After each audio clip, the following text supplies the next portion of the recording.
From traveling to northern waters, especially when the water's cold and clear and fishing for walleye, I've learned over the years that using a spinner and bait combination is one of the most effective ways to catch fish.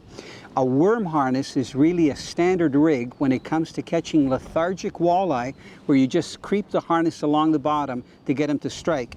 Now, this is one of the harnesses that Gary Hodge made up. You can see that it's got a very specific number of beads, two very small Gamogatsu hooks. These are octopus, and he's also built this particular harness on a fluorocarbon leader that's about 36 inches long. And then to that we have a swivel, because that is a spinner at the bottom that's spinning around, and then attached to the swivel is a bottom walking sinker. Now, this is a classic rig when you want to fish the harness right along the bottom without getting hung up.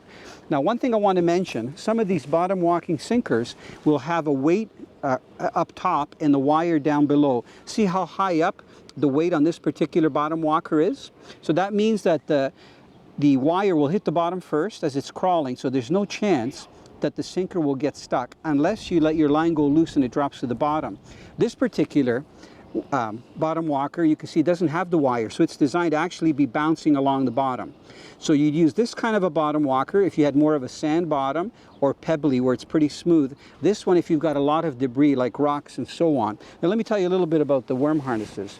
If you're fishing in areas where you have a chance of catching muskie, pike, and walleye, it's a good idea to use a harness that has a wire leader in it. Okay, so these particular harnesses are made by Lucky Strike, and you can see that the actual harness is made on a multi-strand stainless wire leader. And the hooks are connected with crimps.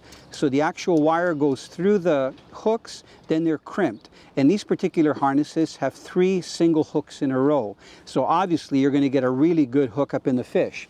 The other types of harnesses that are on the market, and these are also made by Lucky Strike, come with a fluorocarbon leader, but as you can see, these are much shorter, and they only have 1 hook.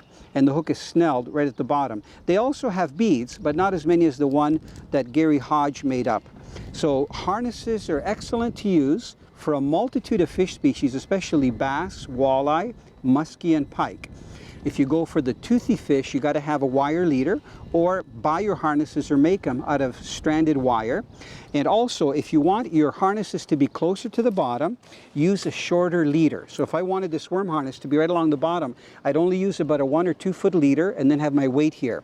If you're fishing in deeper water and you want your harness to be up off the bottom 2-3 feet, go with the longer leader, about 36 or 40 inches, and you will catch lots of fish.